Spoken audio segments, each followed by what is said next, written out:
You lose a friend, a colleague, a journalist. This morning, the news of Richard Moore.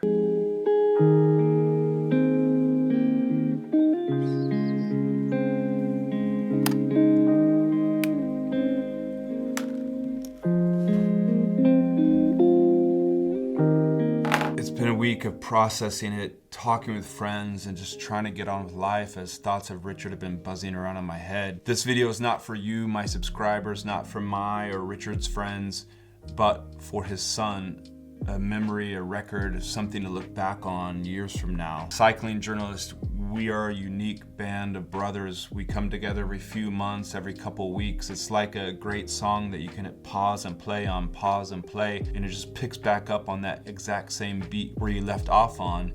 We can have a dinner and a drink, and it's like we were just there yesterday together, but it had been a couple months. For me, that song, that beat, it all stopped at Ghent Wevelgem. We were there celebrating. I was watching on this monitor and Richard was over there and I was videotaping everybody celebrating. It was a big moment because Black Africa had just won its first big cycling classic, a one-day classic, and Richard and I both love cycling and we were there reporting on it. I can feel for you, your pain, because my dad had died in a similar way, just a few years older than Richard was, of a fatal heart attack, and I lost him. The first thing I thought of was not of me losing a friend, but of a son losing his father, of a mother losing her husband. I can still remember as a boy, my dad holding me in his arms on this golden velvet chair and my face rubbing up. I can remember rubbing up against his rough beard. That was, I think, the first memory I had. And then him teaching me how to ride a bike. You're lucky because now there's social media. We can just scroll back on photos and see memories. Everything seems easier, but I think years from now, you will be looking for memories just as I did a few years ago, and I started asking around all my family and friends for anything and everything they could remember of my dad. Joe was his name, because I didn't want everything to just fade away, because I was forgetting things, and I wanted memories of my dad. And so I gathered them all together in a document. I put them all down so I can look at them when I'm feeling sad or I just want to remember my father. And Danny, one of my best friends, wrote, "Your dad, he could fix anything of mine that was broken. But more importantly, and something that probably rarely gets mentioned, is that he taught me that anything could be fixed if you just knew how and put the time into it." That, my friend, is a lesson that undoubtedly has shaped my entire life. My dad's sister, Jolene, my aunt, she wrote, "Joe was really proud of you when you were born. He was always very concerned about both of you, you and your sister Tammy. He also made you work for whatever you wanted." Gregor, I hope this does help you out in some way. I've been thinking a lot about you because I remember recently in March at Paris-Nice, this bike race in France, he was showing me on his phone, he was in a video chat with you and he said, "Look here, talk with Maxime."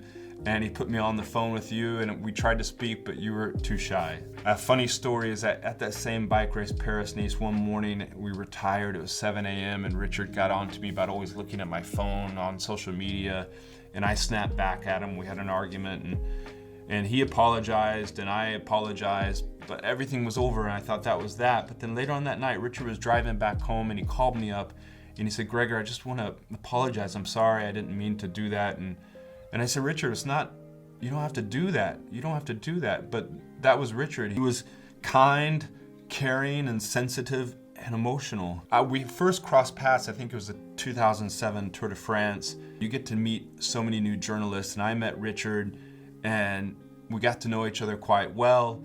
And then later on, he invited me to Scotland with some other friends. We rode mountain bikes. And then in London at his flat, he was sharing with a friend. He allowed me to stay there for a few days and prepared some cushions from a couch on his floor where I could sleep.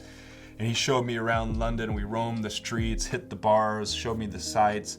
And it was in that time too that he met Virginie, which would become his wife. I could see right away the emotional bond between those two. Richard was so generous. He introduced me to several different people, and I remember on a specific trip to Australia, Richard and I were sharing an apartment with another guy, Simon, who would end up being my editor, and I'd work for him for many more years to come.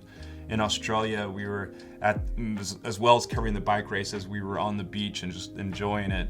Those are really great memories to look back on. He was an inspiration with the way he wrote his books. I remember reading through some of the first ones, and then he came to my house in Italy so he could go interview this Italian cyclist from the 1980s, Claudio Chipucci, for a book that he was working on. And we went there to Claudio's mother's house to interview Claudio, and there on his mother's couch she had cushions. She had her son's face on the cushions, and Richard and I just laughed about that for years to come.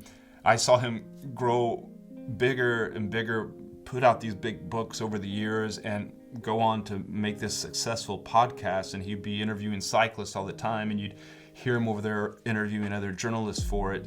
It was really cool to see how everything just grew. And last Friday, just 3 days before the Tour of Flanders, you realize how big of impact Richard made on cycling, because there was Tadej Pogačar, the two-time Tour de France winner, preparing to race for the Tour of Flanders, and his team, the UAE team members, took a moment to recognize Richard Moore, and that was great. Richard was always up for a laugh, always up for another coffee or another beer or something, and that was the case in the Tour of Spain this last year in 2021. We had so many great dinners, so much good wine together, a lot of great memories. Or one time in Paris-Roubaix, about 10 years ago, we followed the sound. This was the night before the race. We followed the sound down this alleyway, and we got to this place where this club was, this band was playing, a punk band playing loud music. We went in there, had some beers, but as the songs went on, as the night went on, they were stripped off of all their clothes and they were just playing in their underwear, and Richard and I were having a good laugh, drinking beers. But that's just who he was. He'd have fun and he'd make you laugh along with him as well. I felt lost that day when I heard Richard had died. It was the day of a bike race, and I just powered on with my work as I know how to do, and I blocked everything. But then at the end of the day, the emotions hit me and everything kind of sank in. I sat on the edge of my bed in this Airbnb apartment I had in Belgium, and I just cried. I've grown numb to some of this stuff because when my father died and then later when my mother died, I just don't feel loss as much anymore. You don't forget a person like this ever. You just learn to live with it in your life. And you save these photos and you save videos and you write down memories to not forget the person after they're gone. And Richard is gone. And after my dad died, I began to learn to enjoy life, the small things, and not get troubled and bothered by everything, because it can just all end in a moment. And that was a positive impact that my dad's death had on me. And I hope that in these darkest days that you can find such a light.